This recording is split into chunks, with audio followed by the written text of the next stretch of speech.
los dos temas que quedan para el primer coloquio, que sería cuenca y precipitaciones. Y a ver si puedo compartir.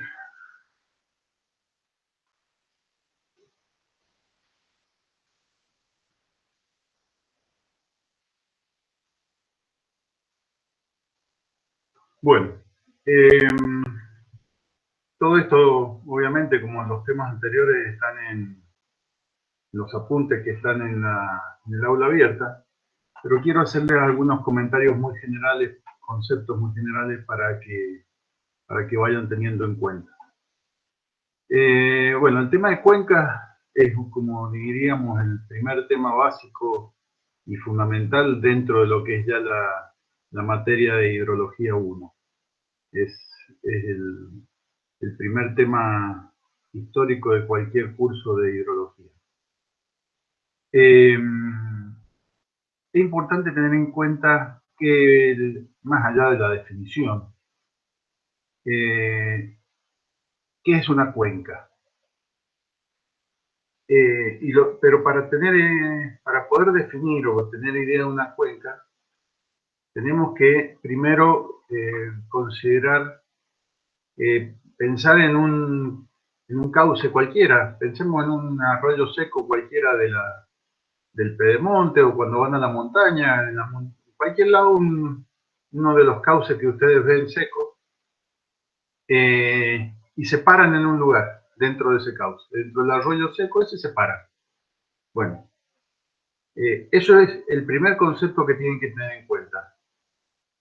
Para definir la cuenca, o para tener claro el concepto de una cuenca, ustedes tienen que pararse y definir un punto que se llama sección de control.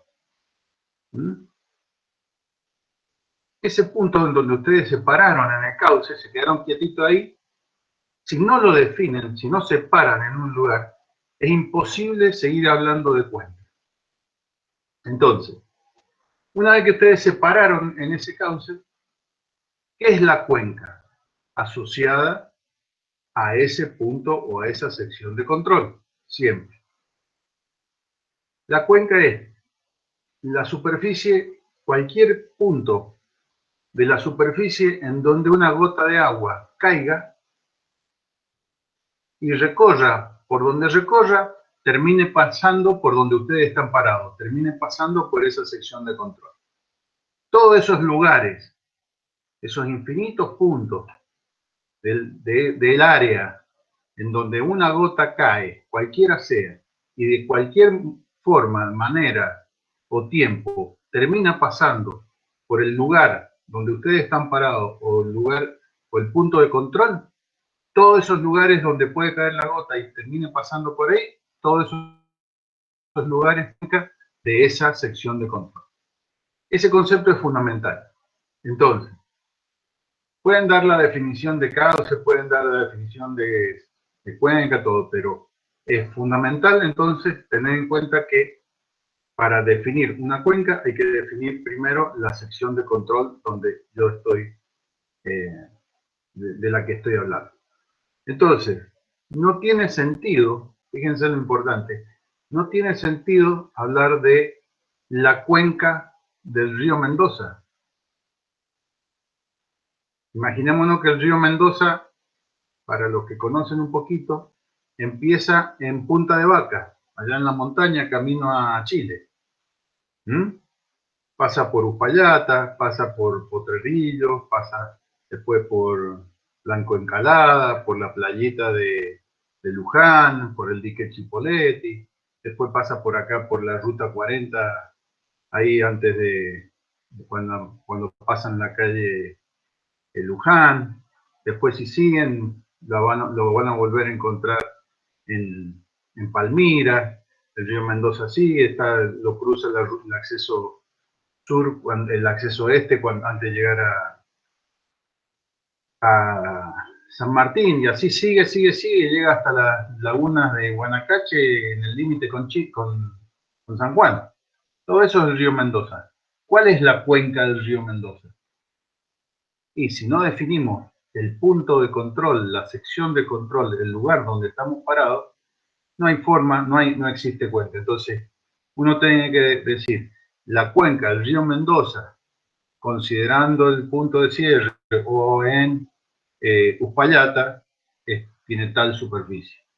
La cuenca del río Mendoza que aporta a Potrerillo, bueno, la sección de control es Potrerillo, dique Potrerillo.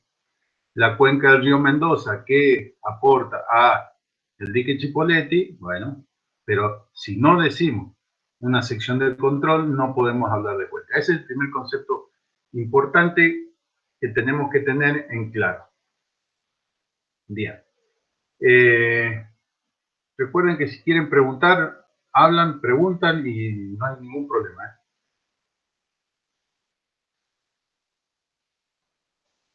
Bien.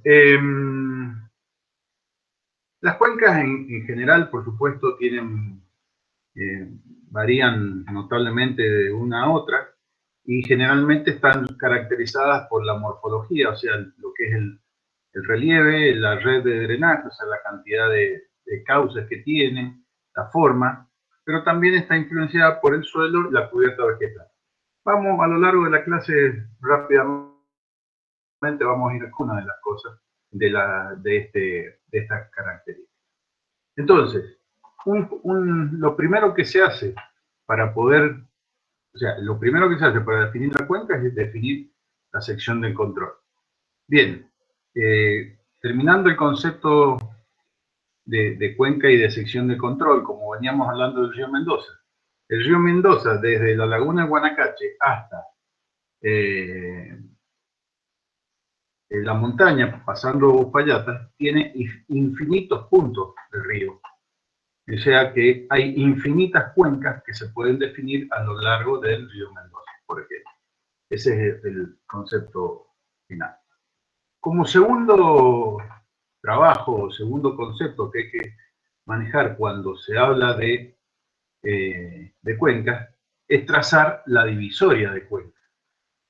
Y acá hay un concepto, hay dos temas o dos cosas a tener en cuenta. Hasta ahora yo he estado hablando de que la cuenca es la superficie del área o el área en donde cualquier punto que cae una gota pasa por la sección de control. Eso pensando siempre en la gota que se mueva por la superficie del terreno, de forma superficial. Esa cuenca definida así por las gotas que caen en la superficie y que se mueven a lo largo de la superficie es la cuenca hidrográfica. O sea, es la cuenca que yo defino y puedo trazar y delimitar con un mapa, con un gráfico. Por eso es la cuenca hidrográfica. Cuando ya pensamos un poco más en forma más realista y más compleja, hay muchas gotas o mucha parte del agua que se infiltra y también recorre por debajo de la superficie terrestre y puede salir otra vez a la superficie aguas abajo. Entonces, cuando ya consideramos el trayecto del agua, tanto en forma superficial como subterránea, la cuenca se denomina cuenca hidrológica, porque ya estamos considerando el ciclo hidrológico en forma más completa. Generalmente, cuando se dice cuenca y no se dice otra cosa, se habla de cuenca hidrográfica y se usa un mapa, un gráfico para hacer el trazado de la divisoria, es decir, la cuenca, este es el límite de cuenca, es una línea donde se dibuja el límite de cuenca. Ese límite de cuenca lo van a tener que trazar en la práctica, pero básicamente hay dos o tres conceptos a que tener en cuenta, que son estas reglas prácticas para el trazado. Como primer medida, pensemos siempre que la línea, o sea, que el agua en la naturaleza, por el principio de conservación de energía, siempre sigue la línea, o para escurrir o para moverse en la superficie terrestre, siempre sigue la línea de menor gasto de energía. La línea o el trayecto, el recorrido de menor gasto de energía para el agua sobre la superficie, siempre es la que mayor pendiente tiene. Ese es un concepto básico de hidráulica. Entonces, pensando en esto, la línea divisoria de agua es una línea en la cual si divide agua, nunca el agua va a poder recorrer ese trayecto, porque el agua se aleja o para un lado o para el otro, pero siempre se aleja de esa línea divisoria. O sea que eso tiene como consecuencia, o tiene, naturalmente la divisoria de cuenca es la línea de menor pendiente. Entonces, cuando eso se nota mucho cuando ustedes van a la montaña y quieren subir al pico de una montaña, pueden hacerlo Al en pico forma de una de... montaña. ¿Cómo? ¿Cómo? No te escuché bien. ¿Me escuchan? ¿Hola? Sí, lo escuchamos, ingeniero. ¿Alguien habló o preguntó y no lo escuché bien? Bueno, cuando estamos en la montaña y queremos subir a una montaña, a un pico de la montaña, podemos tener dos formas de hacerlo. O por el camino más corto, que seguramente es el de mayor pendiente, lo que nos va a llevar a un camino más corto, porque una pendiente muy alta, un desgaste, una capacidad de gastar energía muy importante, o por el camino más largo, pero con menor pendiente, que es más, teóricamente es más fácil de subir porque las pendientes son mucho más bajas, aunque seguramente vamos a tener un recorrido mucho más largo para llegar. Bien. Otro concepto importante dentro de la hidrología es el tiempo de concentración. ¿Qué es el tiempo de concentración? Hablando en forma básica. Es el tiempo que demora la gota que cayó dentro de la cuenca y que más tiempo tarda en llegar a la sección de control. O sea, una vez que nosotros tenemos la cuenca definida, tenemos ese mapa con la divisoria de cuenca que ya trazamos, tenemos que caen infinitas gotas y empiezan a escurrir y llegan, obviamente las que están cerca de la sección de control van a llegar rápido, las que están más, a medida que se alejan, van a llegar más lejos, y ¿de qué depende todo cuánto demora cada partícula? Básicamente depende de muchas cosas que son muy complejas de estudiar. Depende del propio caudal que tiene el río, si es poco o que se va juntando en la superficie, si es mucha agua, es poca agua, de la rugosidad, de la vegetación que tiene, de las pendientes, de las secciones transversales. O sea, hay infinitas cosas que influyen hidráulicamente para que esa gota se mueva lento o despacio. Bueno, no importa, la gota que más demora, el tiempo que tarda esa gota que más demora es el tiempo de concentración. ¿Y qué quiere decir ese? ¿Cuál es el concepto del tiempo de concentración? Si la gota, perdón, si la gota que más demora ya empezó a llover, empezaron a salir gotas, empezó a salir caudal por la sección de control. Y, pongamos un ejemplo, el tiempo de concentración es 20 minutos. A los 20 minutos va a llegar la gota que más demoró. O sea, que ya todas las gotas anteriores ya llegaron y pasaron por la sección de control. O sea que es el tiempo en que toda la cuenca está aportando agua a la sección de control. Ese es el concepto de tiempo de concentración. Por eso dice tiempo de respuesta, de equilibrio, porque toda la cuenca contribuye eficazmente a la generación de flujo en el desagüe.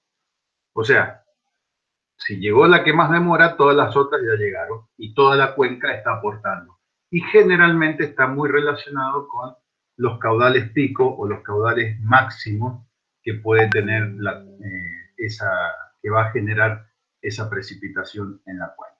Eso es fundamentalmente el tema. Ahora, si nosotros decimos que ese tiempo de mora de todos estos conceptos hidráulicos, de pendiente, rugosidad, vegetación, sección transversal, caudal, etcétera, es muy difícil, pero casi imposible que podamos calcular hidráulicamente con criterios y con ecuaciones hidráulicas ese tiempo. Es muy difícil. Entonces la otra alternativa que hay es usar fórmulas empíricas. Entonces, ¿qué son las fórmulas empíricas? Son fórmulas que a distintos autores han empezado a usar. ¿Y qué han hecho? Bueno, han tenido cuencas en donde han podido medir muchas cosas, han medido la vegetación, la cobertura vegetal, han medido las pendientes, han tenido mapas de pendientes, de tipos de suelo, de permeabilidad, de distintas cosas. Han tenido las secciones transversales y han podido calibrar distintas fórmulas. Entonces dicen, bueno, para esta cuenca y durante muchos años han medido muchas lluvias y proponen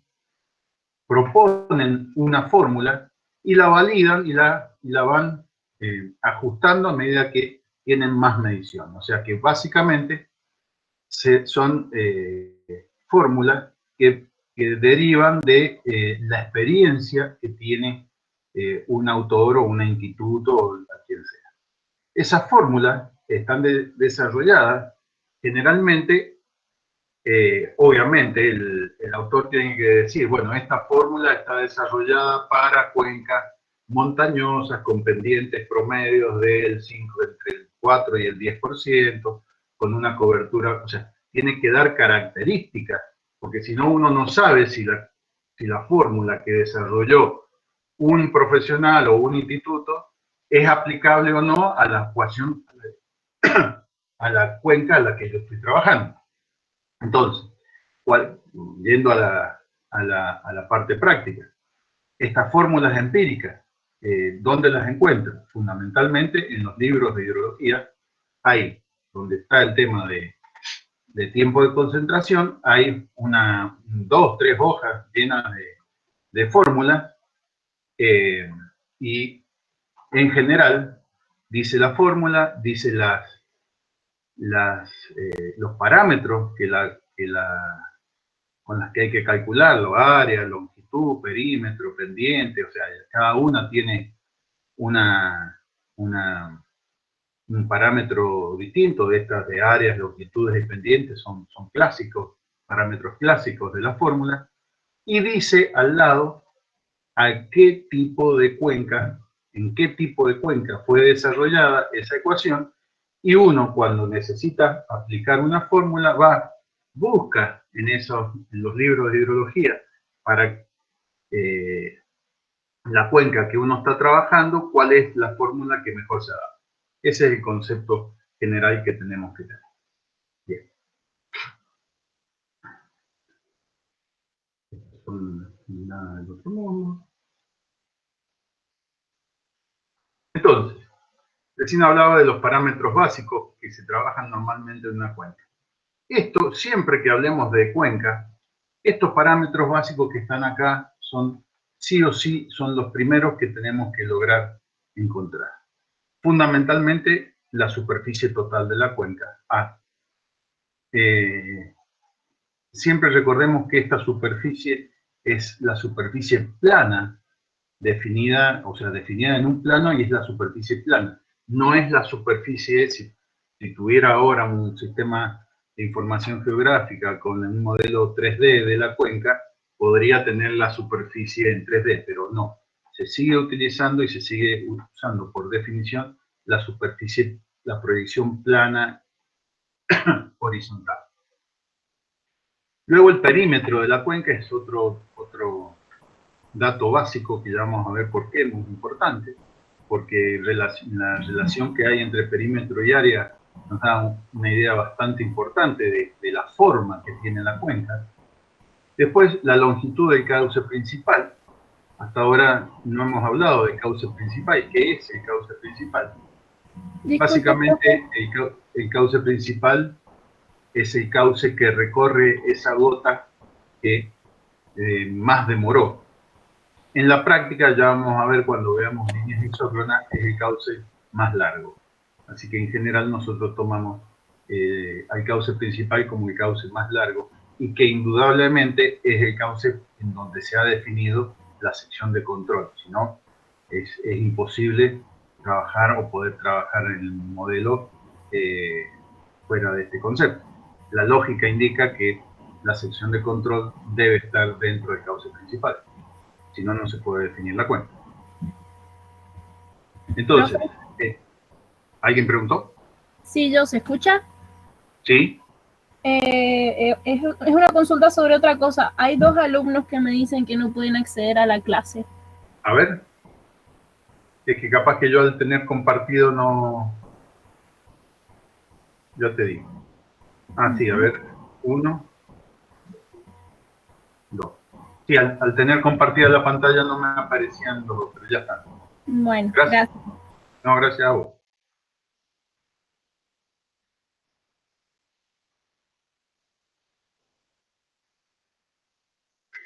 Bien.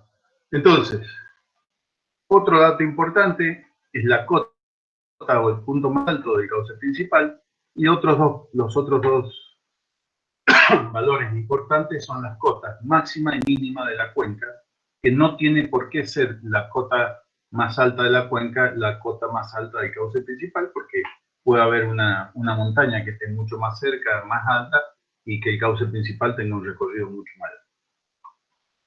A ver si hay alguien tratando de entrar. Sí. Ahí está.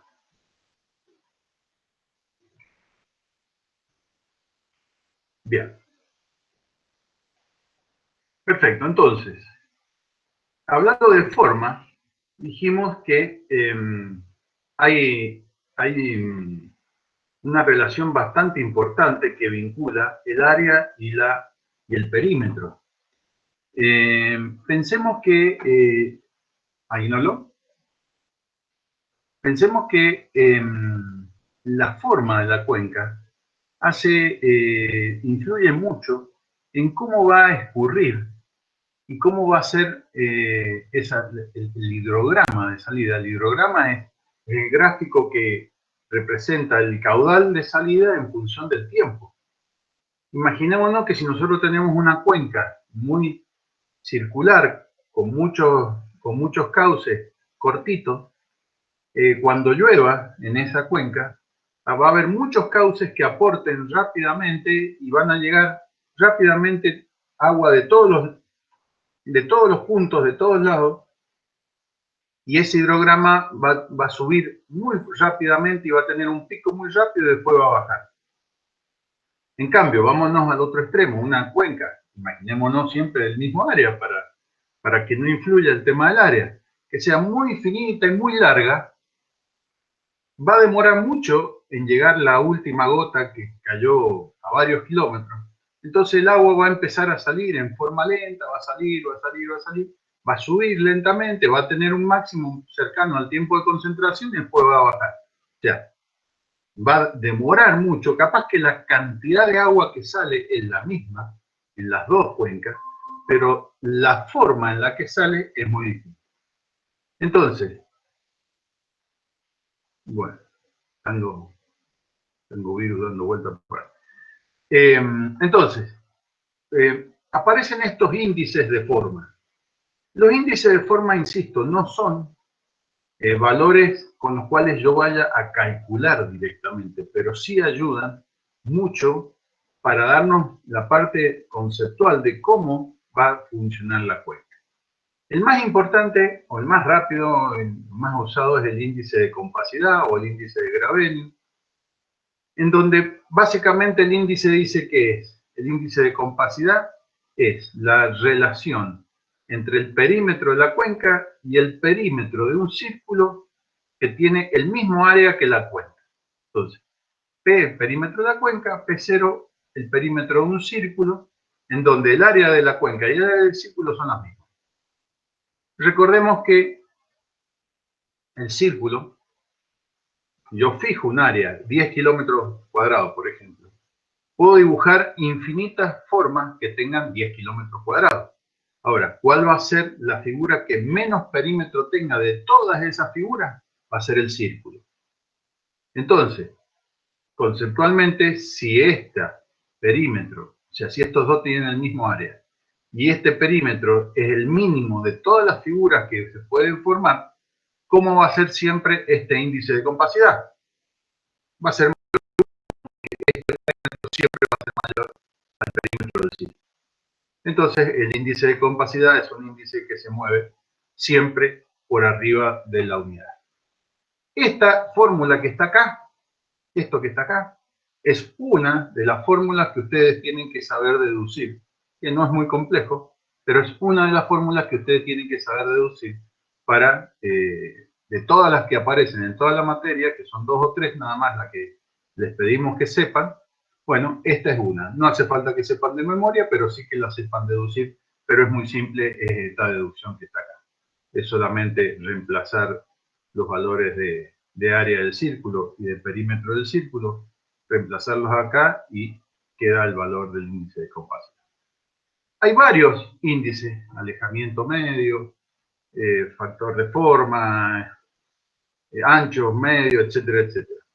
Todos estos índices, yo les dije recién que no sirven para calcular directamente, pero sí sirven para nosotros poder comparar nuestra cuenca con otras cuencas, ver si esas otras cuencas son similares y si hay información que yo puedo tomar desde esas otras cuencas que a mí me sirvan. Es muy difícil en hidrología tener información de todas las cuencas que hay. Hay infinitas cuencas, imagínense en el Pedemonte la cantidad de cuenquitas que hay, ni que hablar en la montaña. Entonces es muy difícil tener información. Ahora más o menos se tiene información, por ejemplo, hay modelos digitales de terreno que uno puede bajar en forma gratuita de internet,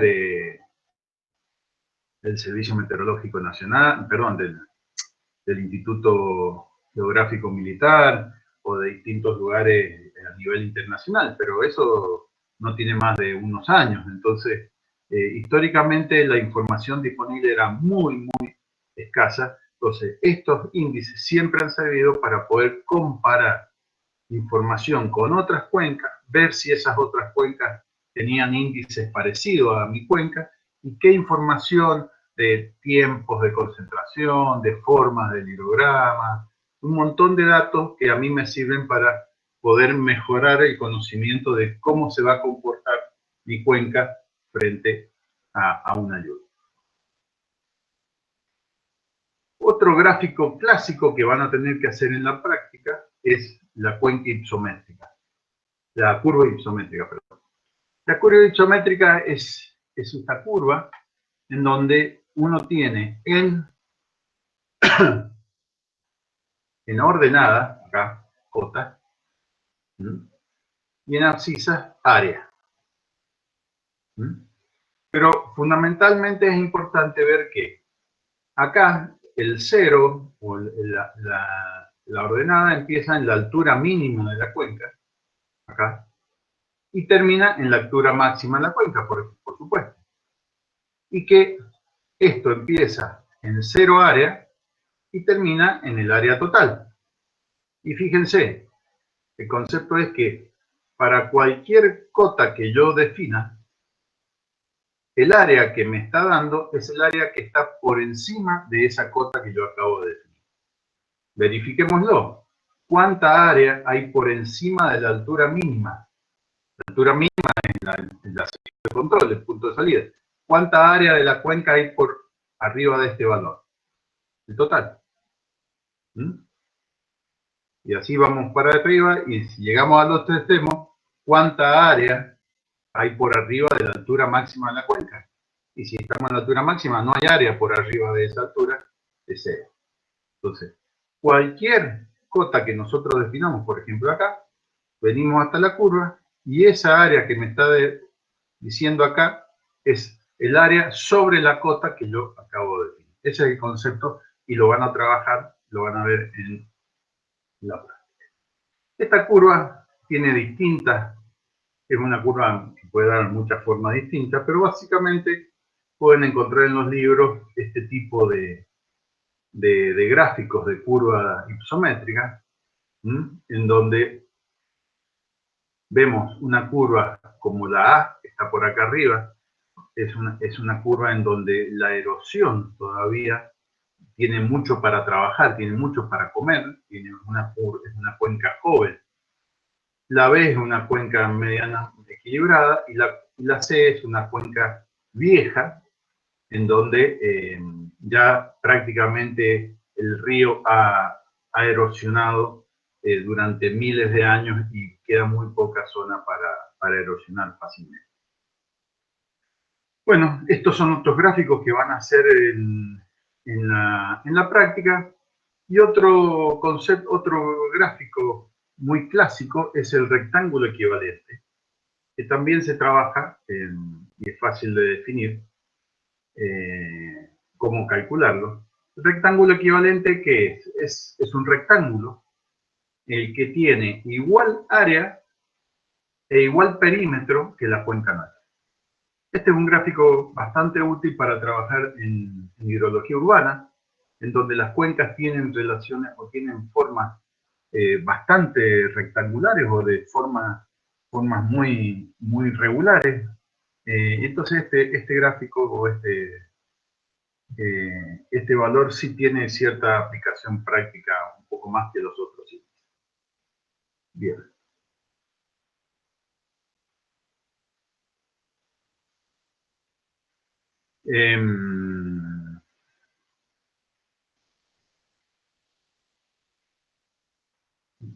Simétrica. Y lo otro que queda por ver, prácticamente importante que les pueda explicar, o decir, es el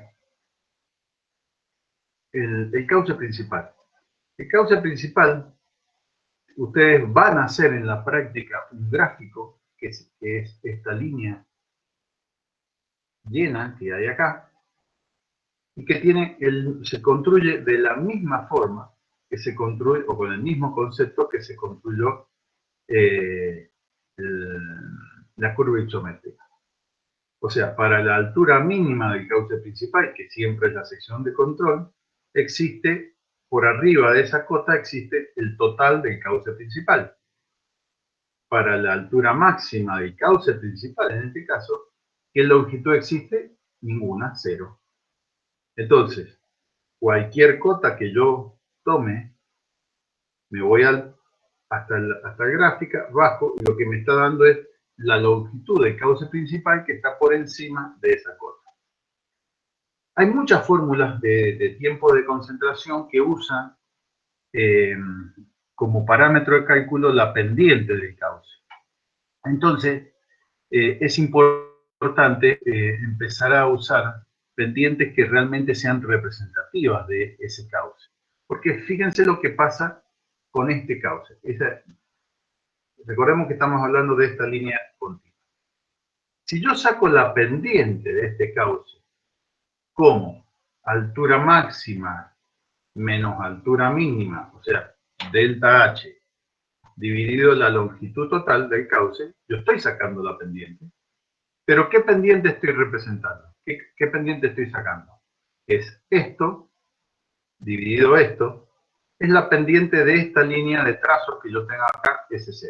Fíjense que tiene como delta H de acá hasta acá, o sea, esta delta H, y como longitud, la misma longitud del cauce principal. O sea, yo estoy poniendo, si usara, yo estoy representando esta curva continua con la pendiente que tiene esta curva o esta línea atrás. En realidad no se parece casi en nada. Entonces, en este tipo de cauces, que son cauces en general de montaña, con zonas con variación de pendientes muy grande a lo largo del cauce, calcular la pendiente o usar la pendiente calculada de esta forma, delta H sobre la longitud, no representa esta pendiente, la pendiente de esta curva en general. Entonces, lo que se hace es usar una pendiente media ponderada, esta SP, que está acá, que es la pendiente de esta línea punteada que está acá, en donde esta línea punteada, o la pendiente de esta línea punteada, es HP menos H mínimo dividido la longitud del cauce principal. Entonces, ¿qué es lo que hay que hacer? Hay que descubrir qué altura, qué valor o qué cota es esta HP. Y esa HP es fácilmente, al menos se dice fácil, es la línea, es la altura que me define esta línea punteada, tal que el área, esta área A2, que queda acá por debajo, es igual a este área A1 que queda por encima, o sea, el área que está entre la curva y la punteada, por arriba de la curva y la punteada, es igual a la que está por debajo de la curva y la punteada. Entonces, hasta ahí es fácil decir cómo se define. Ahora, ¿cómo hago yo para encontrar ese HP? Porque yo no conozco. Entonces yo digo, bueno, la trazo por acá, pongo HP por acá, la trazo. Y me pongo a calcular todo, a ver, hasta que esta área no va a dar. Tengo que buscar otra HP, hasta que de casualidad, por ahí le pego en que A2 es igual a 1.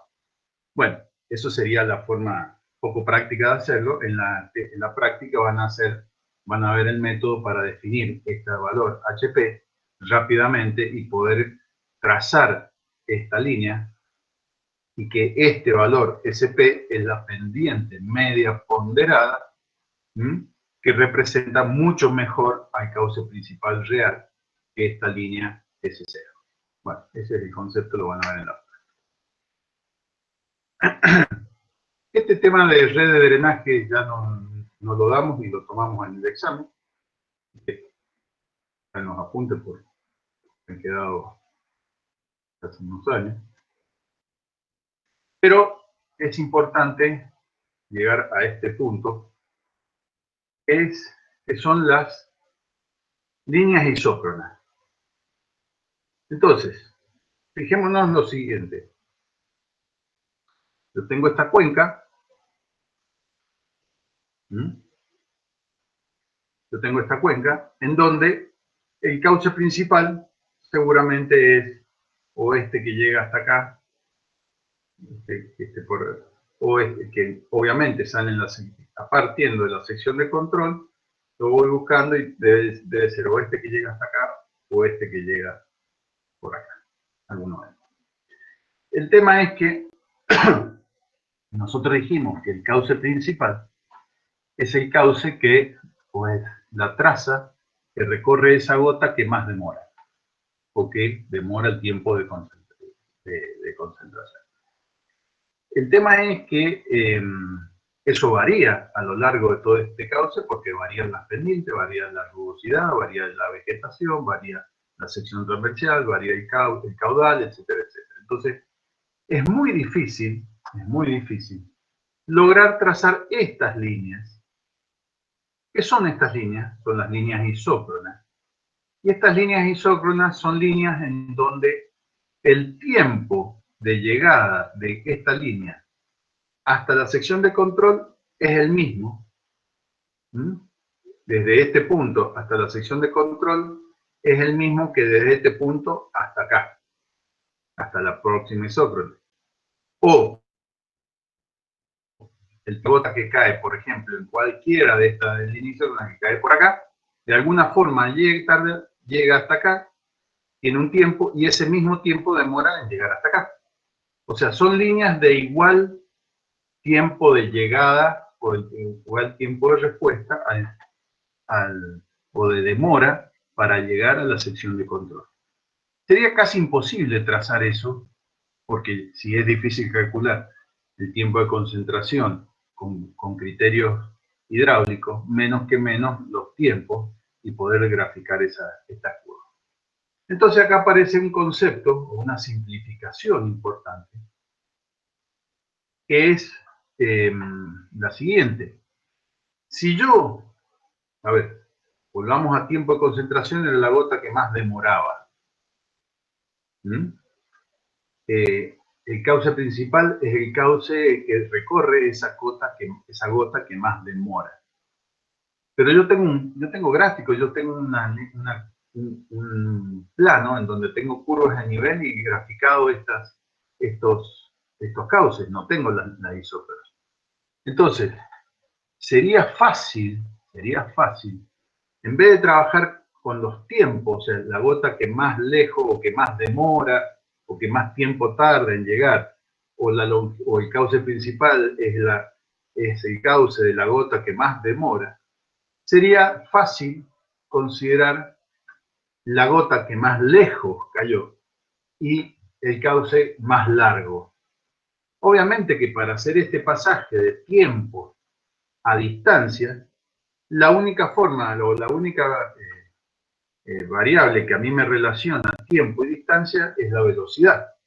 Entonces, si yo quisiera pasar de la gota que más demora en llegar a la gota que más lejos cayó, o el cauce de la gota que más demora pasar al cauce más largo, para hacer esa simplificación, lo que tengo que considerar es que la velocidad a lo largo de todos estos cauces es constante.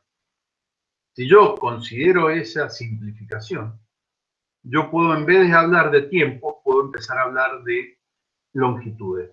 La gota que más lejos cayó, el cauce más largo. ¿Está claro? Ahora, es una simplificación importante el considerar que la velocidad, por ejemplo, a lo largo de todo este cauce, es constante. Es una mentira.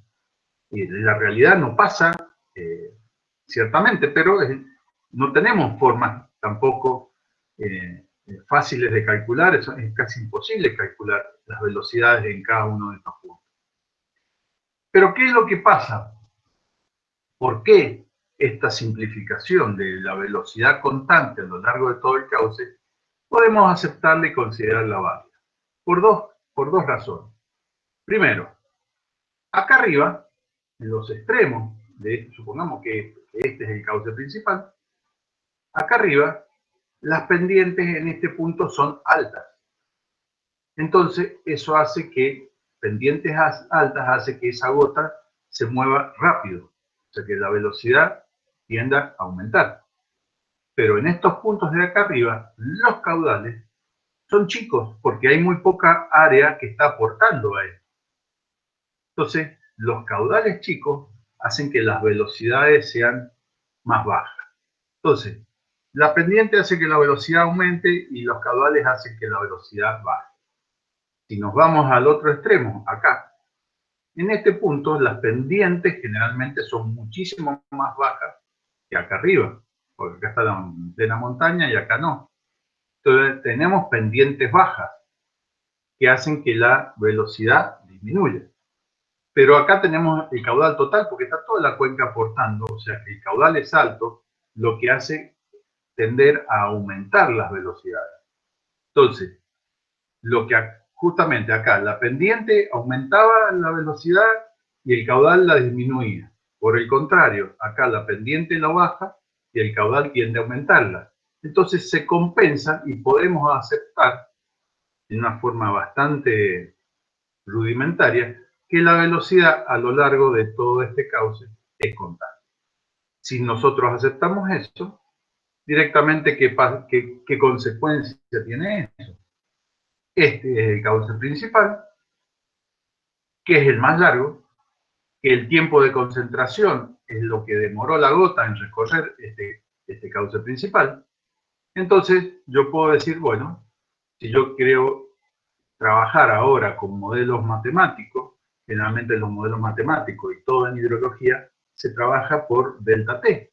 O sea, es imposible trabajar en forma continua. Siempre en hidrología se trabaja por distintos pasos en el tiempo que se los denomina delta T. Entonces yo puedo decir, yo quiero trabajar para calcular cualquier parámetro para hacer un modelo en esta cuenca con 1, 2, 3, 4, 5, 6, 7, 8, 9 delta T. Porque si trabajo con el tiempo de concentración, es trabajar con un valor de tiempo muy grande que me va a representar muy mal la cuenca. Entonces yo voy a dividir la cuenca en 9 partes y esas 9 partes las voy a trabajar. Quiero que sean delta T constantes, que tengan el mismo tiempo de demora. Entonces, yo dibujo acá, digo, si el tiempo de concentración es 25 minutos, o pongamos un valor 36 minutos, voy a hacer 9 isócronas, 36 dividido 9, 4, o sea, cada uno de estos valores son 4 minutos. Pero a su vez es la 9ª parte del largo total de este cauce principal, y es la 9ª parte, esa distancia la puedo medir, la divido por 9, y es esta distancia que hay hasta acá, la distancia que hay hasta acá, que es la misma que hay entre esta línea y esta línea, entre esta línea viniendo por acá. Y así voy dibujando distintos puntos de estas isócronas y después termino por trazarlas y ya tengo ese trazado de isócronas en el cual nos va a servir mucho para trabajar cuando lleguemos a la parte de modelación de cuadros. Bien. Creo que de Cuenca lo importante ya está. Básicamente eso es todo lo que había para discutir sobre Cuenca, o comentar en realidad sobre Cuenca. Acá están los ejercicios que son los que van a hacer después.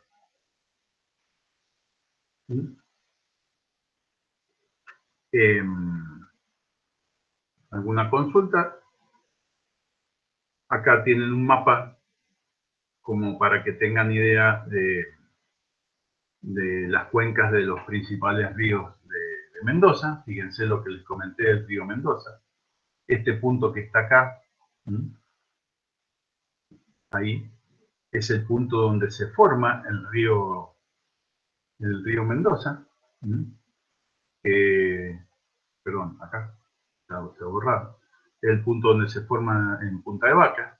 Esta línea es la que a ver, esta línea por acá, esto es Upayata, sigue el río y acá es Punta de Vaca. Esta línea que sigue acá, que ustedes pueden ver acá, es la ruta a Chile, y este punto es Punta de Vaca. Acá se junta el río Vaca, el río Cueva y el río Tupungato y forman el río Mendoza. Entonces, el río Mendoza puedo tomarlo en un punto por acá, en un punto por acá en Upayata, en un punto por acá en Potrerillos, un punto por acá en la ruta, en el acceso sur, un punto por acá en el acceso oeste, o directamente irme acá a la laguna de Guanacache y tomar. O sea, hay infinitos puntos que tiene el río Mendoza a lo largo de su recorrido. Bueno, acá están las cuencas del río. Bien, vamos a ir al otro tema, y también hay algunos comentarios interesantes para hacer. Acá hay muchos más conceptos que ver, que son las precipitaciones.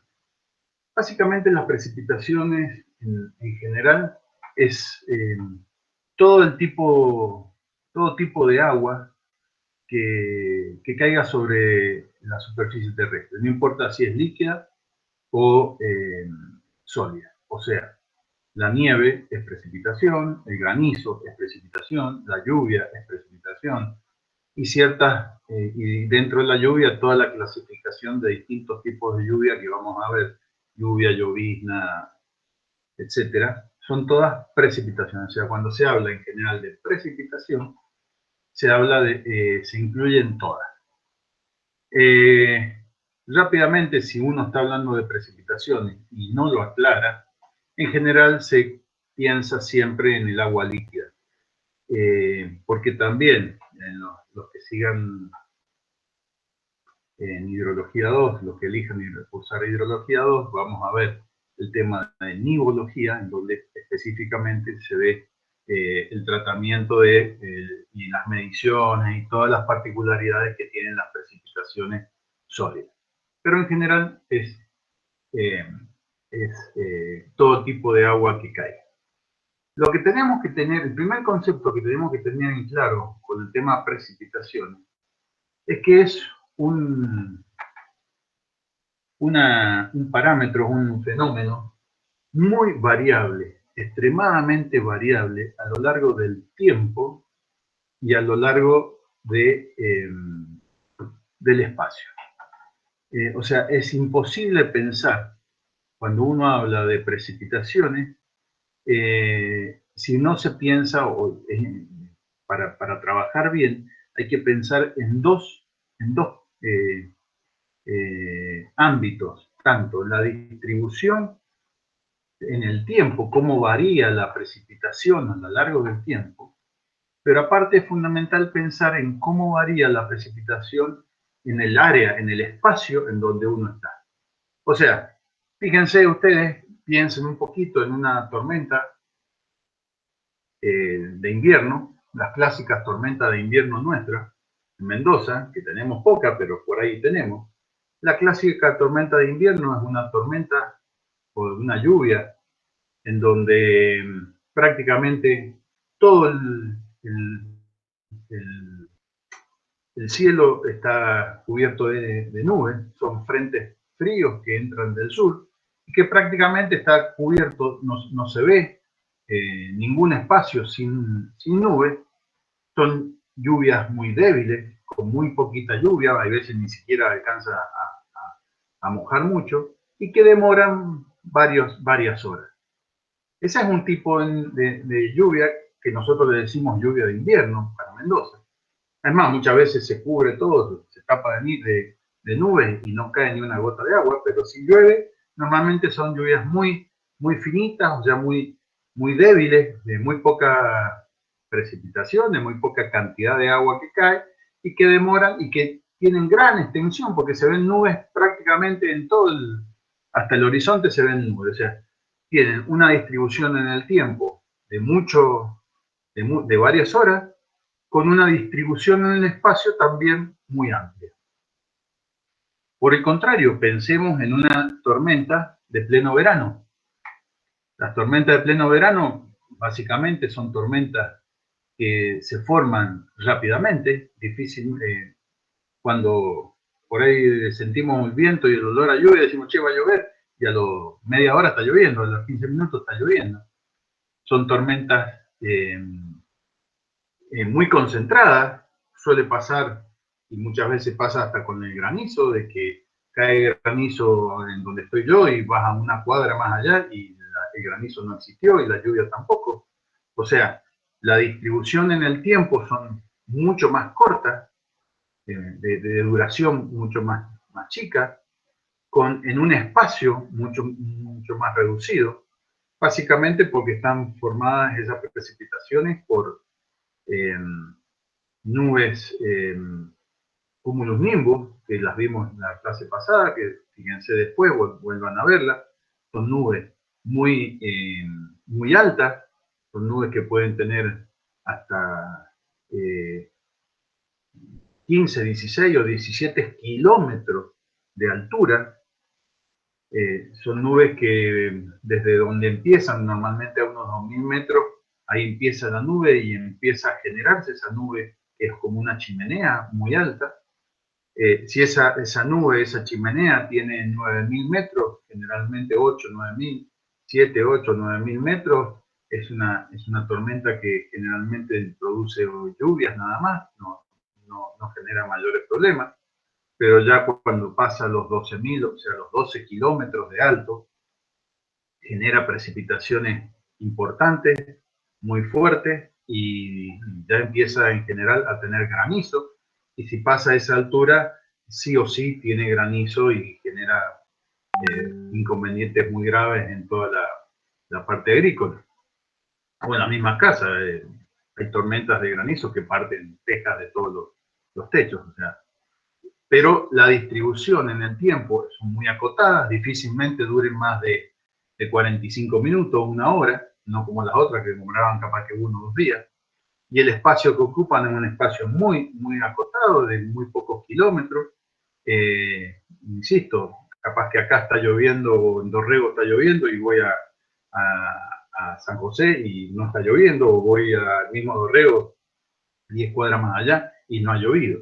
Entonces, el concepto de precipitación es fundamental siempre pensar en estas dos distribuciones, en el tiempo y en el espacio. Bien. Acá hay un comentario rápido de cómo se forman las precipitaciones.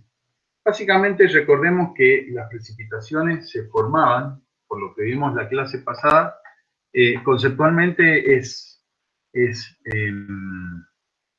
el aire que de alguna forma, o que contiene vapor de agua, por alguna causa enfría. Ese vapor, ese aire, al enfriarse, y siguiendo la curva de tensión de vapor de aire que vimos, de saturación de vapor de aire que vimos en la clase pasada, a menor temperatura, ese aire tiene menor capacidad de mantener el vapor de agua en su seno. Entonces, ese vapor ese aire que tiene una cierta cantidad de vapor de agua se enfría por alguna causa, y vamos a ver qué causas hay, se enfría, y al enfriarse pierde capacidad se satura, llega un momento que se satura, y en el momento que se satura, acordémonos que esa saturación se producía en lo que se llamaba el punto de rocío, y a partir de ese momento, si se sigue enfriando, pierde capacidad y no puede mantener ese vapor de aire en su seno. Lo que hace ese vapor de aire es condensarse. Esa condensación son gotas de agua de distintos tamaños, por eso empezamos, ya vamos a ver, se empieza a hablar de niebla, neblina, nubes, etcétera, etcétera. Y esas gotas de agua, que pueden ser muy chiquititas, y ir agrandándose, son las que, a medida que van agrandándose, pueden llegar a generar la lluvia. Y esas mismas gotas de agua, si están dentro de una tormenta, una nube, una cumulus nimbus, esas nubes funcionan como una gran chimenea, por donde en el centro, esa chimenea, por un efecto de succión, por adentro absorben aire de abajo, y el aire se mueve dentro de esa gran chimenea de las cumulus nimbus, que pueden llegar a moverse con vientos de hasta 1000 kilómetros por hora. Y suben capaz que a 20 kilómetros de la superficie terrestre, en donde las temperaturas son como cercanas a los 50 grados bajo cero. O sea que ya es imposible que a esa altura y con esos valores estemos hablando de agua líquida, sino que ya estamos hablando de agua sólida, de hielo. Y si ese granizo empieza a dar vuelta dentro de esa nube, a medida que da vuelta, se le sigue agregando, se le sigue, por una capacidad higroscópica que tiene el hielo, se le sigue pegando agua, se le sigue pegando vapor de agua que se va condensando, y esos granitos de hielo empiezan a crecer, hasta que pueden tener tamaños muy grandes, que es el granizo. Cuando ya es muy grande y el viento no lo puede soportar, empieza a caer y genera granizo, que hemos visto, granizo del tamaño de una pelota de ping-pong, de tenis. Imagínense que esa pelota que llegó a la Tierra recorrió varios kilómetros para llegar, y se fue derritiendo y perdió gran masa para llegar hasta el suelo. Imagínense el tamaño que tenían dentro de las nubes convectivas, o de la cumulus nimbus. Por eso, por ejemplo, es impensado que un avión cruce por dentro de una de estas nubes, porque realmente terminaría con daños muy severos al ser golpeado por todos estos bloques de hielo que se mueven a 900 o 1000 kilómetros por hora dentro de la nube. Entonces, generalmente los aviones evitan tener contacto con este tipo de nubes. Y acá aparece un concepto importante, que es interesante que lo tengan, que es la lucha antigranizo.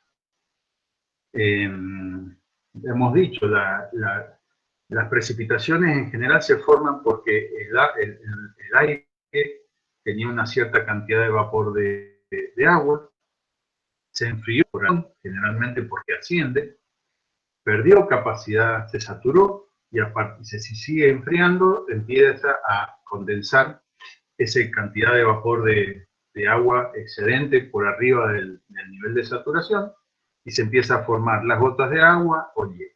Bien. Eso de decir se empieza a formar esas gotas de agua son lo que se llaman núcleos de condensación.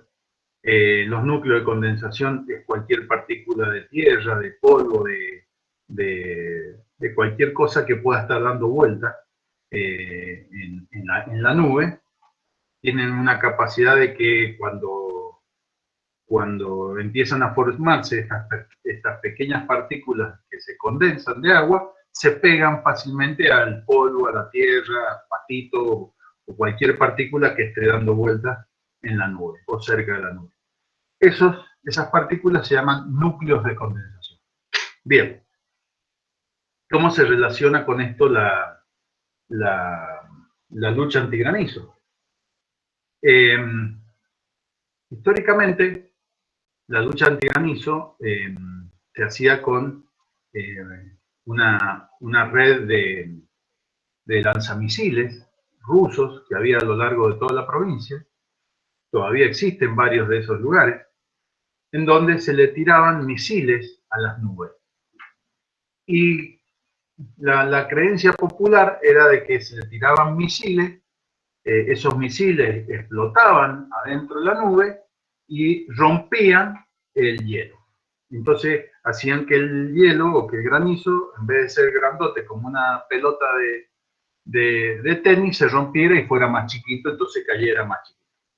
Bueno, eso es un mito urbano, no tiene absolutamente nada que ver con la realidad. Sí se usaban misiles, pero el concepto de misil tenía otra función. En realidad, pensando en estos núcleos de condensación que yo les digo que hay de partículas dentro de la nube, pensemos, por ejemplo, que en una nube, en un espacio del aire, hay una cantidad de, pongamos, 1000 litros de agua disponibles para que sean condensados 1000 litros de agua. Si nosotros tenemos 1000 litros de agua y tenemos 10 núcleos de concentración, le estoy dando un ejemplo muy burdo, pero es para tratar de entenderlo.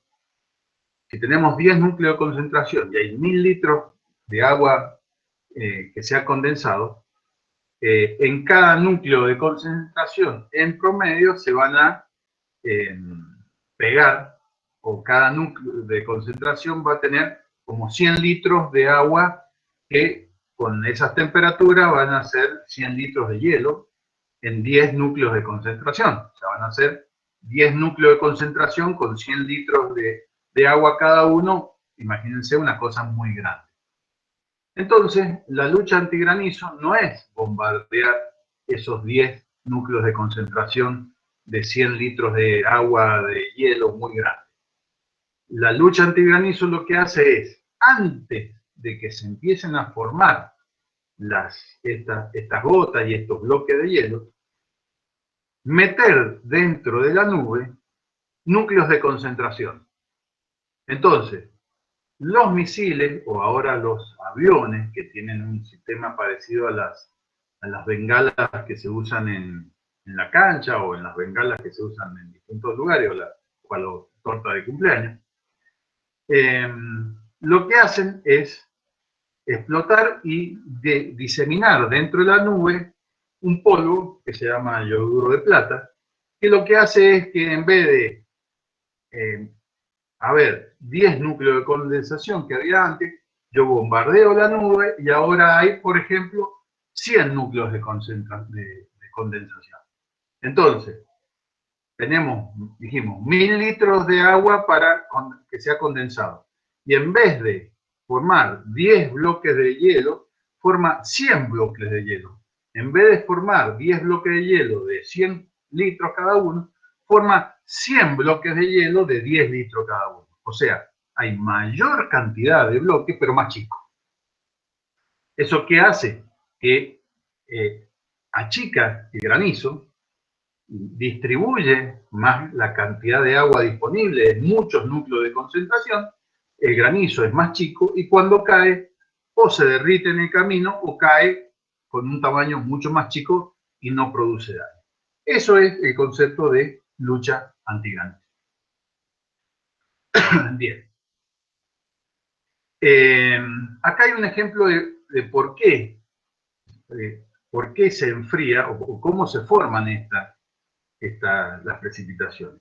Básicamente hemos estado hablando del primero, donde dice sistemas convectivos o convergentes, que es por diferencia de radiación en la superficie, ahí se producen calentamientos y enfriamientos, y esto hace que haya distintos movimientos de aire de un lugar a otro lugar más cercano, y esto produce, por eso se llama sistemas convectivos o convergentes, porque el aire se dirige a esos lugares y genera muchas veces, al haber mayor cantidad de aire, la forma más fácil que tiene para moverse es hacia arriba, y esto genera lo que muchas veces vemos, estos remolinos o pequeños tornados, pequeños remolinos que se ven muchas veces en el campo. Bueno, ese es el mejor ejemplo de una formación convectiva. Aire con distintas temperaturas que se junta rápidamente en un lugar, y eso hace que no tenga otra posibilidad que ascender. En el momento que asciende se genera este movimiento de acercamiento y de ascenso del aire, y ahí empieza todo el fenómeno del sistema convectivo, y al ascender obviamente se enfría, al enfriarse pierde capacidad se satura más rápido, y al saturarse más rápido genera condensación y se genera la lluvia o el agua.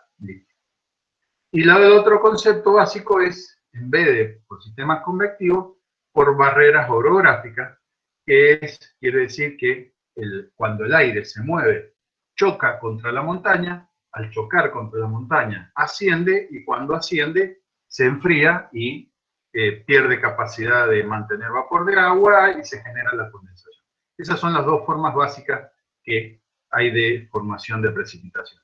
Pensemos rápidamente en estas barreras orográficas, en lo que vimos la clase pasada del viento sonda, que decíamos que era un viento que venía muy cargado de humedad del Pacífico, cruzaba Chile, cuando chocaba con la montaña subía, y al subir se enfriaba mucho y generaba las precipitaciones que se generan en alta montaña, que generalmente son mayores del lado de Chile que del lado de Argentina. Eso también lo vamos a ir a un comentario después. En general, las tormentas por estos fenómenos orográficos son mayores a sotavento que a barlovento. Y recordemos también, bueno, acá está el comentario que decía de núcleos de congelamiento. Recordemos también las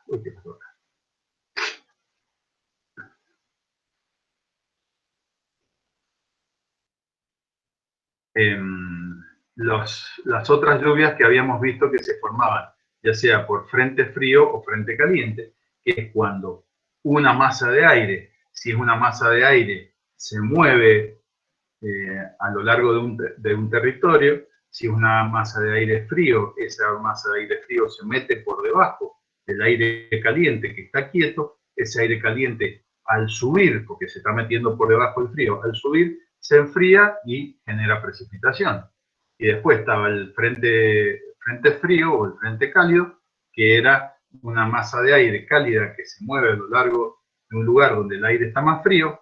Al estar más frío, el aire caliente tiende a a montarse, a subirse arriba del aire frío y también se enfría y genera precipitaciones como lo vimos en la clase pasada. Bien. Acá hay un comentario de las distintas formas de lluvia. Lluvia fundamentalmente está en la cantidad de agua que cae y en la velocidad que cae. Fíjense, lluvia, llovizna, chaparrón, nieve, aguanieve, nevisca, rocío, escarcha. Son los distintos tipos de precipitaciones que hay. Acá hay un concepto que yo quería nada más que destacar. Cuando se habla de nieve, ustedes lo pueden ver ahora, por ejemplo, en las distintas información que se ha dado a lo largo de todo el invierno. Por ejemplo, irrigación mide la cantidad de nieve que hay en la montaña y todos los días publica esa cantidad de nieve. En realidad hay dos cosas que importan de la nieve. Una, y a nivel más turístico o de aprovechamiento para divertirse, es la altura de nieve que tenemos. Podemos tener 1 metro, 1,5 metros, 50 centímetros, 2 metros de nieve, 3 metros de nieve. Pero en realidad, a nivel de recurso hídrico, o sea, del aprovechamiento de esa nieve, a los ingenieros lo que nos interesa es la cantidad de agua que hay en esa nieve. O sea, no importa si tiene 1 metro, 1,5 metros o medio metro. Lo importante es la cantidad de agua que posee esa nieve. Y esa cantidad de agua, obviamente, depende de la densidad, porque hay, pensemos en la nieve que recién cae, que es una nieve muy fofa, y pensemos que puede haber nieve hasta casi hecha hielo. Entonces la densidad puede variar desde 0,15 gramos por metro cúbico a 0,70 o 0,80 gramos por metro cúbico. O sea, es muy variable la densidad de la nieve y eso hace que la cantidad de agua que posea, o sea, dos mantos de nieve de 1 metro de altura pueden tener una cantidad de agua muy distinta uno de otro. Por eso, en general, cuando se habla de nieve, a nivel recurso hídrico de aprovechamiento, no se habla de la altura de nieve, sino de la cantidad de agua que tiene esa nieve o equivalente agua-nieve. Bien.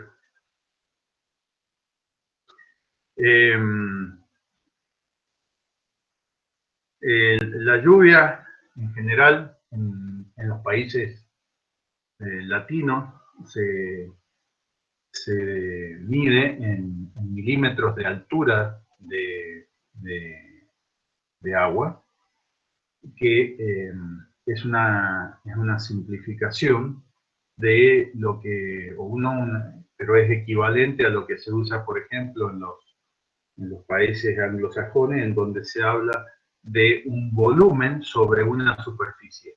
O sea, se habla de 10 metros cúbicos por hectárea. Si nosotros pensamos 10 metros cúbicos en una hectárea, por unidades, perfectamente, arriba tenemos una longitud al cubo, metro cúbico. Abajo tenemos una longitud al cuadrado, una superficie. Si simplificamos, nos queda una altura de agua, que es lo que usamos nosotros. Entonces, está el equivalente de 1 milímetro de altura de agua, no importa la superficie, es 1 milímetro, o 10 metros cúbicos por hectárea. Son equivalentes y es la misma medición, nada más que distintas formas de trabajar. Entonces, esto de comentarios de dificultad de medición, hace un comentario básicamente de lo que ya le había dicho antes, la variabilidad que tiene la lluvia a lo largo del tiempo, o sea, una misma tormenta, una tormenta empieza con valores muy chiquitos, después aumenta mucho, baja, vuelve a aumentar, vuelve a bajar en tiempos muy cortos, que son las que a nosotros nos interesa, la tormenta de verano. tiene una variabilidad en el espacio muy grande y no hay cantidad de pluviómetros, que es con lo que se mide la lluvia, en cantidad suficiente para instalados como para tener una representatividad importante de esa lluvia. Entonces realmente es muy difícil lograr mediciones de las lluvias que sean buenas. Bueno, no está el dibujo del pluviómetro, pero no sale acá, no sé por qué no sale. Pero básicamente el pluviómetro no deja de ser en general, lo más básico es un recipiente metálico, cilíndrico, que se coloca sobre un poste de madera a 1,5 metros. En la parte superior lo que tiene es un embudo, que lo que hace es juntar esa cantidad de agua y dirigirla hacia un recipiente graduado o medido que está adentro de ese tubo metálico. O sea, ¿qué tengo yo con estas mediciones muy básicas? Tengo el volumen de agua que ha caído, que lo he juntado en ese recipiente graduado que está dentro de un vaso, un matraz graduado, un recipiente graduado de volumen. Yo tengo el volumen que cayó y tengo la superficie en donde cayó, porque la superficie es la superficie de la boca del embudo, la superficie superior. Entonces, perfectamente, como dijimos antes, tengo un volumen que si lo divido por esa superficie, me queda la altura de agua que cayó. Básicamente, esa es la metodología básica de medición.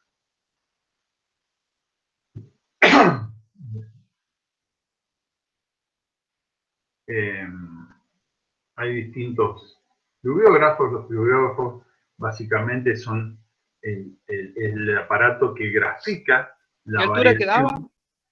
¿Perdón? Disculpe, ingeniero, ¿qué altura quedaba, me dice, cuando tiene el volumen y el área? La altura de agua que cayó, o sea, tengo el volumen total, lo divido por la superficie, me queda la altura de agua que cayó, los milímetros de agua que cayeron. Ah, gracias. O sea, tengo 2 litros de agua, o 200 decímetros cúbicos, que cayeron en 200 centímetros cuadrados del embudo. Si divido el volumen, dividido esa superficie, lo que me queda es la altura de un cilindro, como que cayó un cilindro de esa altura por esa área, que equivale a la cantidad de agua que cayó. ¿Está claro? Ok, gracias. Perfecto. El pluviógrafo, obviamente, es el aparato que mide, pero al terminar en grafo, quiere decir que es el que grafica de alguna forma la variabilidad o la variación de la lluvia a lo largo del tiempo. Como lo mismo que son los aparatos de medición de cualquier otro parámetro meteorológico. Lamentablemente acá no se ve el dibujo, no tengo cómo hacerlo, pero ¿cuál es la función de este pluviógrafo de cubeta basculante? Pensemos en lo siguiente. Pensemos en Mendoza, que probablemente lluevan al año, en promedio, en todo Mendoza debe estar lloviendo entre 200 y 220 milímetros de agua en promedio para la provincia de Mendoza. 200 milímetros son 20 centímetros de agua en todo el año. Y esos 200 milímetros caen en 10 tormentas. O menos, 8, 9, 10 tormentas. O sea, pensemos que, y esas 10 tormentas, o 8 tormentas, caen prácticamente entre enero y febrero todas. Algunas que otra en noviembre, alguna que otra en diciembre, para Navidad, siempre para jorobarnos la fiesta o el Año Nuevo, y después hasta febrero no llueve más. Entonces, si nosotros tuviéramos un pluviógrafo que existe, en donde, por ejemplo, un pluviógrafo clásico es este mismo aparato que nosotros decíamos, un tacho, ¿no es cierto?, con un recipiente adentro del mismo, que tiene el embudo para que guarde el agua, pero ese recipiente nosotros lo ponemos dentro de ese tacho, hay una balanza, ¿no es cierto?, que mide permanentemente el peso del agua que cae. Sabemos que el peso del agua y el volumen es igual porque la densidad es igual a 1, así que permanentemente yo, en vez de medir el volumen, puedo estar midiendo el peso que tiene cómo va variando el peso a lo largo de la tormenta, cada 1 minuto, cada 2 minutos, cada 5 minutos, cada 10 segundos, no importa. Ahí ahora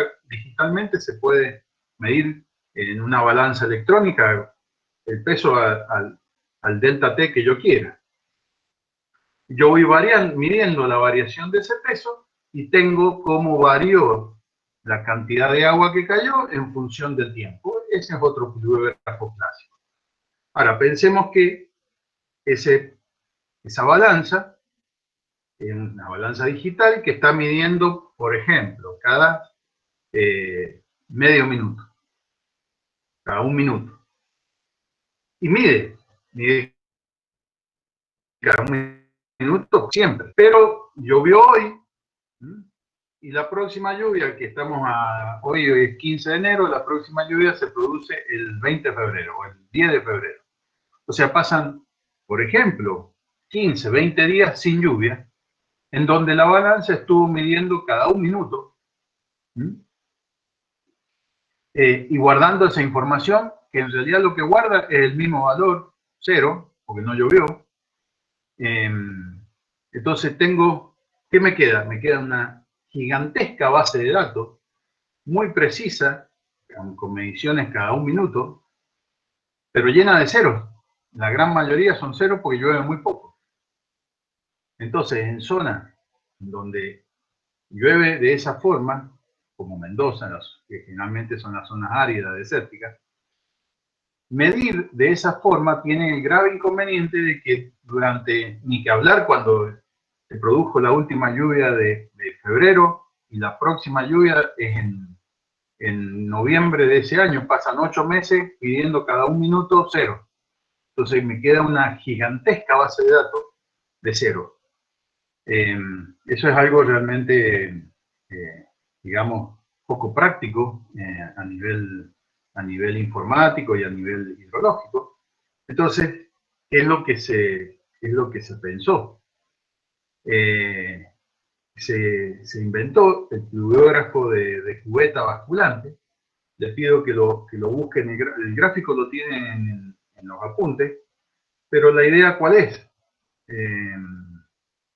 Acá no sé por qué no se ve. ¿La idea cuál es? La idea es que en vez de medir un delta T fijo, por ejemplo, 1 minuto, como habíamos dicho recién, esta cubeta que va moviéndose para un lado y bascula y cae para el otro, y bascula y cae para el otro. ¿Cuándo bascula? ¿Cuándo se mueve para un lado o para otro? Cuando juntó, por ejemplo, 1 milímetro de un volumen que equivale por la superficie del embudo a 1 milímetro de altura de agua. Entonces, la superficie del embudo por 1 milímetro de altura de agua es X volumen. Cuando en esa cubeta se juntó ese X volumen, ese peso de ese agua hace que se mueva la cubeta, que caiga y se pone la cubeta el triángulo que está al lado, y empieza a juntar agua. Cuando basculó y se movió, mandó una señal digital al sistema. O sea, no mide un delta T fijo de 1 minuto, sino que mide el tiempo que pasa entre que cayó 1 milímetro de agua. Cada vez que cae 1 milímetro de agua, mide el tiempo que pasó. Entonces, también tengo la variación de la lluvia a lo largo del tiempo. Nada más que en vez de tener delta T fijo, tengo delta precipitación fijo. Bueno, ese es el equipo. ¿Y qué pasa? Si cayó la lluvia hoy y no llueve por los próximos 10 días, hasta que no pasen 1 milímetro de la próxima lluvia, dentro de 10 días, esa cubeta basculante no se va a mover y no va a dar señal y no va a guardar todos esos valores cero. Al igual que desde después de la última lluvia de febrero, hasta que estuvo no hubo lluvia, o sea, la báscula no se movió y no registró valores. Entonces, solamente se guardan los valores que realmente pasa el tiempo que pasa entre que cayó 1 milímetro a otro. Ese es el concepto. Bien. Y el último tema, bueno, el tema de la variación geográfica que ya habíamos hablado, pero acá la variación geográfica es y variaciones en el tiempo. ¿Qué pasa? Fíjense lo siguiente. ¿Qué pasa con estas lluvias? Si yo le digo, por ejemplo, que en Guadalupe cayeron 38 milímetros en 1970, que en Baviera cayeron 126 milímetros y que en la India cayeron 26.400 milímetros. Y yo les digo, ¿cuál fue la peor tormenta? Obviamente que ustedes me van a decir, y la de 26.461 milímetros. Es la más grande. Pero en realidad, este concepto no tiene mucho sentido preguntarlo de como yo lo estoy diciendo, y la peligrosidad o la gravedad de una precipitación no está dada solamente por la cantidad de agua que cayó.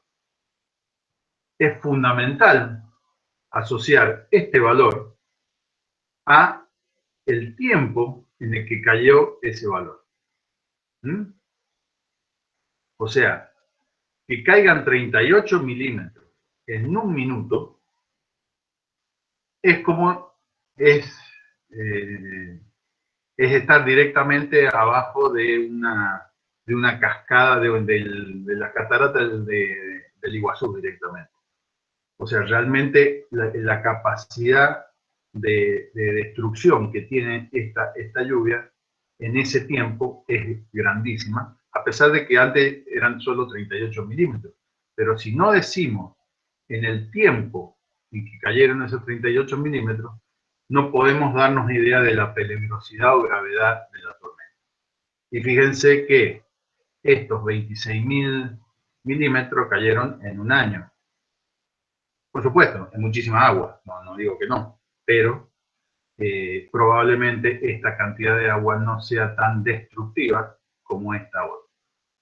Entonces, este concepto de la cantidad de agua en el tiempo en que cayó es lo que se denomina intensidad de la lluvia y es lo que prácticamente define y siempre vamos a empezar a trabajar de ahora en más en la lluvia para las precipitaciones.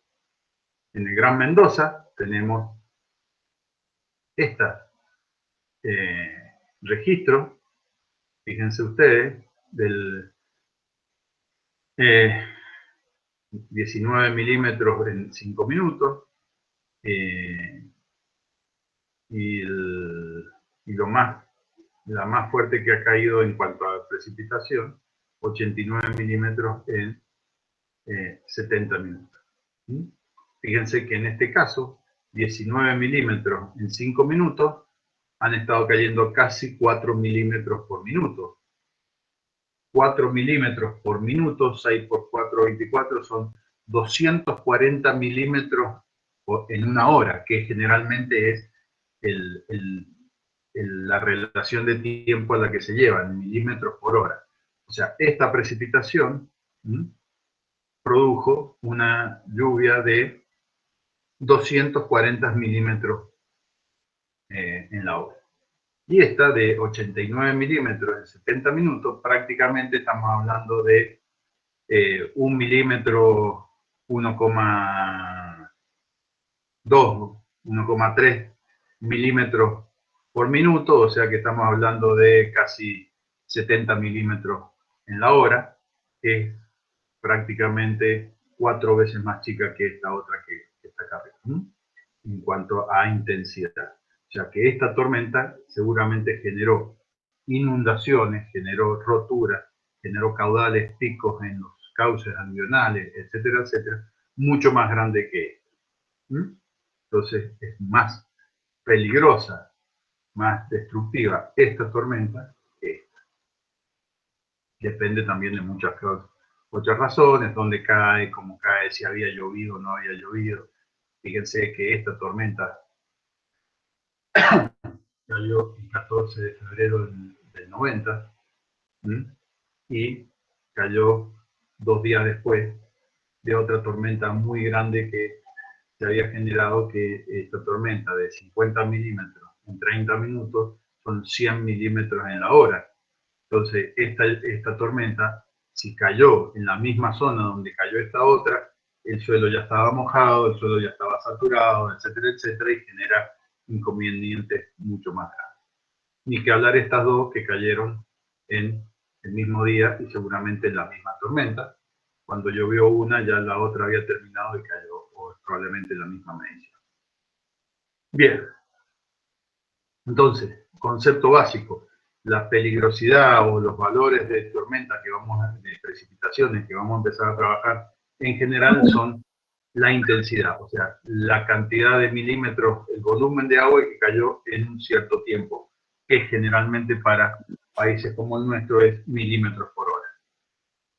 Profe, yo tengo una pregunta. Sí. En las lluvias, precipitaciones que estaban de recién, que hay dos que dicen que son del mismo día. Sí. Pueden ser que, o sea, unas en distintos momentos, entonces se toman como distintas precipitaciones. Mira, la verdad que no me acuerdo de estas en particular. Es probable que esta medición y esta medición sean la misma medición, nada más que acá se midieron los primeros 10 minutos y después se siguió midiendo y se completó los 15 minutos. O sea, es para marcar una lluvia que fue muy intensa durante mucho tiempo. Es probable que sea la misma medición. O dos tormentas distintas que se produjeron el mismo día. No, la verdad que no me acuerdo en este momento. Bien, profe, gracias. Perfecto. Bien, otro concepto fundamental de las precipitaciones es que cuando yo digo que en Mendoza caen 200 milímetros al año en promedio, ¿de qué estoy hablando? Estoy hablando de lo que cayó todos los días y el promedio de lo que cayó todos los días, y después saco el promedio mensual y después saco el promedio anual como la temperatura. Recordemos que la temperatura, decíamos, la temperatura media diaria es de 15 grados. La temperatura media mensual es el promedio de los 30 días del mes. Y la temperatura media anual es el promedio de los 12 temperaturas medias mensuales. Acá, cuando hablamos de precipitación, estoy hablando de esas temperaturas, de esas precipitaciones medias diarias. Generalmente mantienen ese concepto y es un concepto erróneo. Cuando se habla de precipitaciones, se habla del acumulado, del total de la lluvia que cayó en un tiempo. Cuando yo digo en Mendoza, en un día cayeron 40 milímetros, es el total de lluvia que cayó en ese día, es el acumulado. No es el promedio, no tengo con qué sacar promedio, entonces la lluvia total que cayó ese día. Cuando hablo de la precipitación mensual, es la suma, es el acumulado de las precipitaciones diarias, no es el promedio. Y cuando saco y digo que Mendoza, o el módulo anual, o cuánto llueve en Mendoza es durante el año 2019, la suma, es el acumulado de todo lo que llovió en todos los días en Mendoza. ¿Está claro? Entonces, no se hablan de valores medios en cuanto a promediar a lo largo de un día, de un mes o de un año, sino que se habla del acumulado. Ahora, cuando yo digo en Mendoza caen 200 milímetros al año, es el módulo pluviométrico, que es el promedio de lo que cayó en los últimos 20 años, el total de lo que cayó en el 2000, el total de lo que cayó en el 2001, el total de lo que cayó en el 2002, etcétera, etcétera, promedio de esos valores.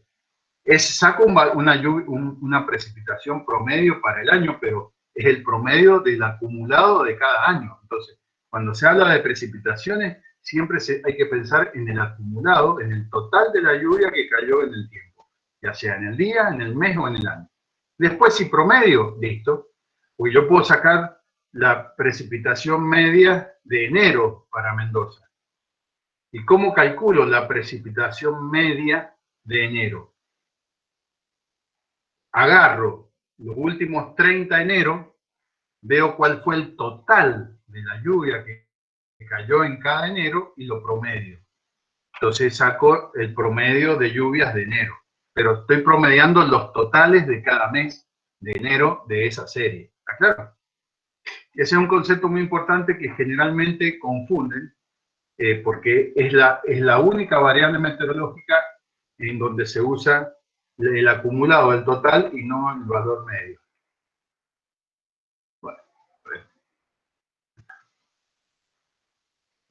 Bueno, eso que acabo de explicar es esto, que lo van a ver en la práctica también, así que no voy a...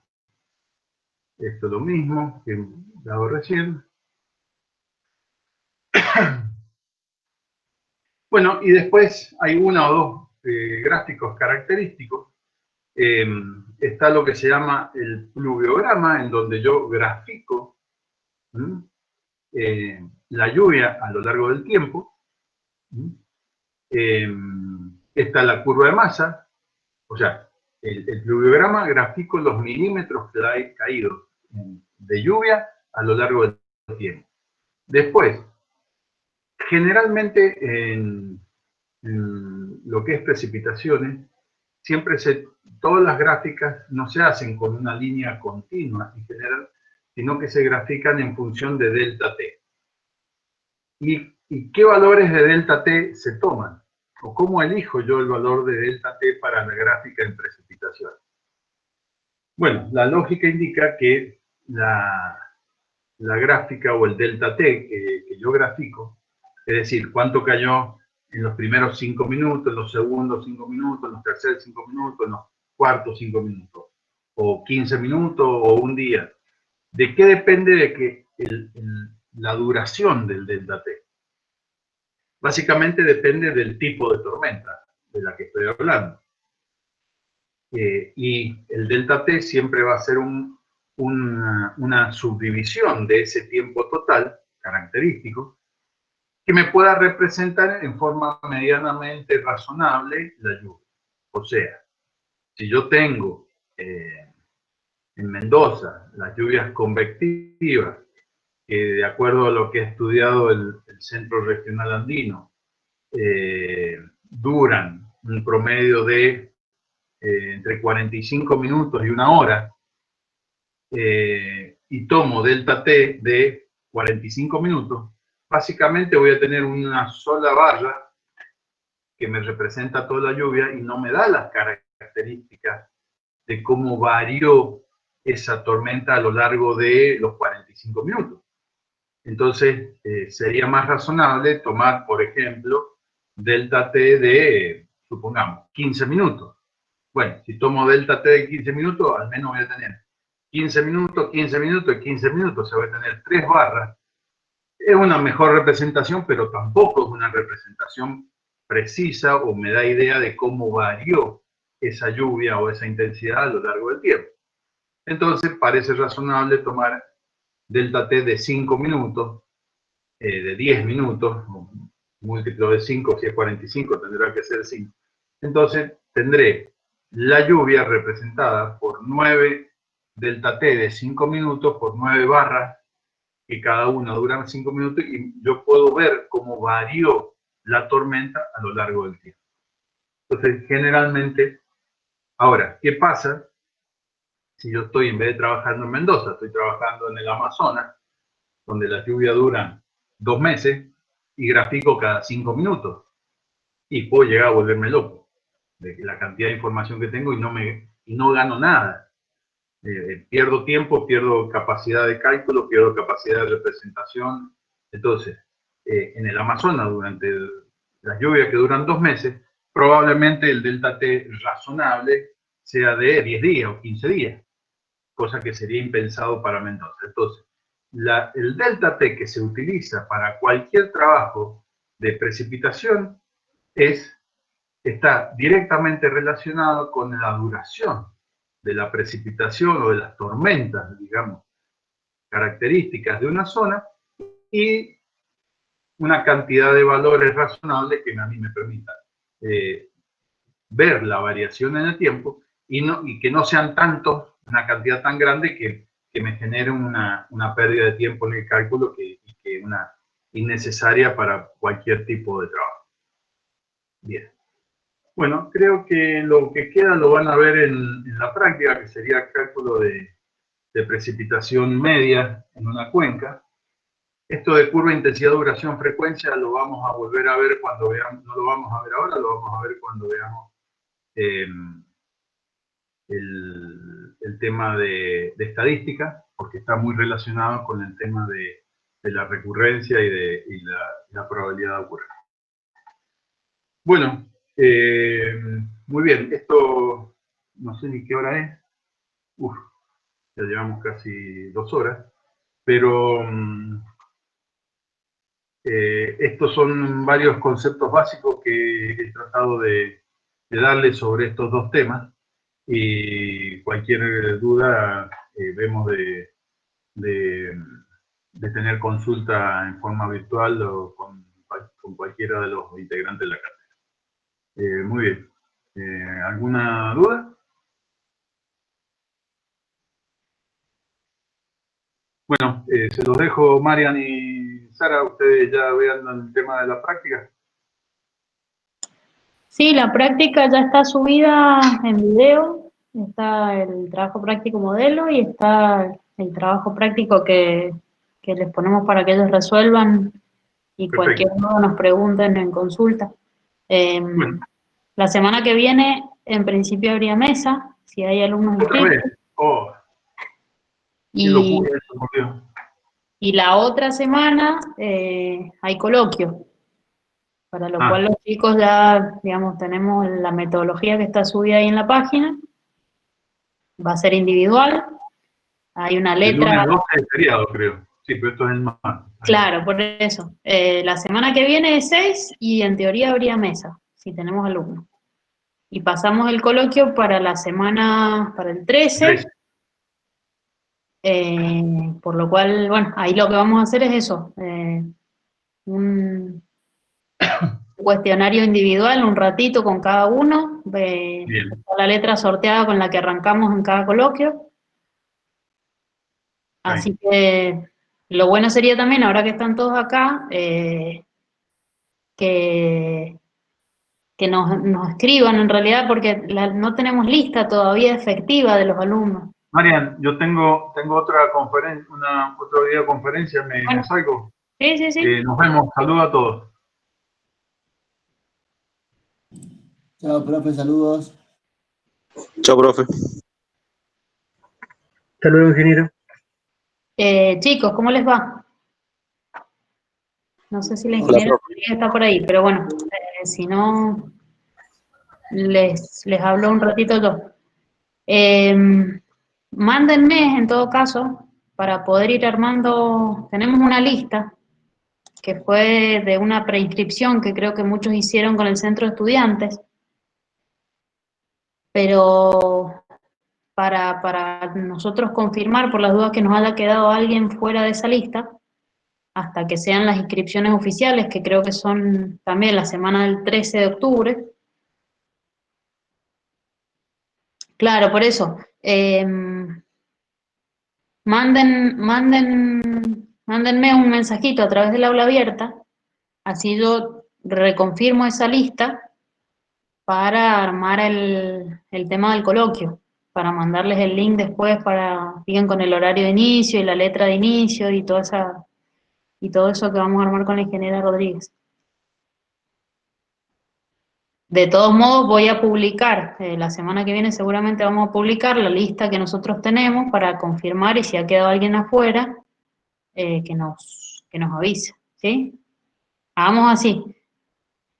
Mándenme, quienes no se hayan preinscrito en esa lista del centro de estudiantes, mándenme un mail o un mensajito por el aula abierta, y así yo los agrego.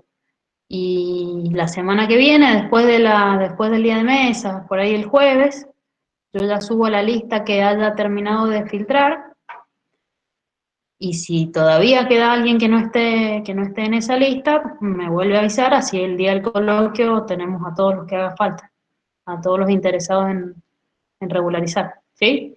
Cualquier cosita, escríbanme a mí o a la ingeniera Rodríguez, no hay problema. Igual si tienen alguna duda con los prácticos, organizamos una hora de consulta y lo subimos ahí a la página también para quienes estén interesados en hacer alguna consulta de los temas que hemos visto hasta ahora, de la parte práctica, ¿sí?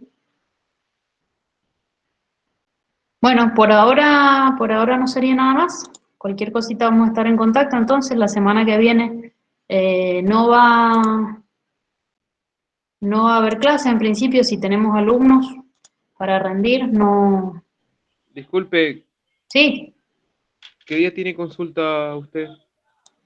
En realidad ahora no tenemos un día fijo. Siempre hacíamos... yo tenía los lunes y la ingeniera Rodríguez estaba los martes, creo. Pero podemos armar una videollamada, porque el tema laboral por ahí también lo tenemos medio desajustado, estamos haciendo home office y esas cosas. Si ustedes nos escriben que quieren consulta, yo arreglo con la ingeniera Rodríguez, o propónganos ustedes un horario, preferentemente a la tarde, a lo mejor en esta hora, 5:30, 6, por ahí se puede armar alguna consulta y también lo publicamos en el aula para que quienes quieran acceder estén en esa clase de consulta, no hay problema. En el cronograma está puesto que el 6 de octubre se va a dar la unidad 6 y el TP4 va a estar subido. Yo no sé si el ingeniero va a dar la teoría, eso no se los puedo confirmar ahora. Seguramente va a estar subido el video del práctico 4, que no entra en el coloquio, pero ya va a estar subido y dado por entregado. Así que, bueno, hagamos eso con el tema de la lista de los alumnos cursantes, si alguno quedó colgado. Y si quieren, la semana que viene, no les digo martes o miércoles, pero a lo mejor el jueves podemos hacer una consulta, y lo avisamos también por el aula, ¿sí? No sé si vamos a armar un grupo de WhatsApp, eso ya lo voy a consultar con la ingeniera Rodríguez, a ver qué le parece a ella, que los conoce por ahí de hidráulica la mayoría, y también cualquier cosita entonces se lo vamos a estar avisando, ¿sí? Nos hablamos en la semana que viene cualquier cosita, y les vamos a estar comunicando. Esténse atentos entonces al aula y a los mensajitos, a los avisos. ¿Alguna consulta más? Muchas gracias, ingeniero. Bueno, gracias, profe. Bueno, listo, nos vemos la semana que viene si hay consulta.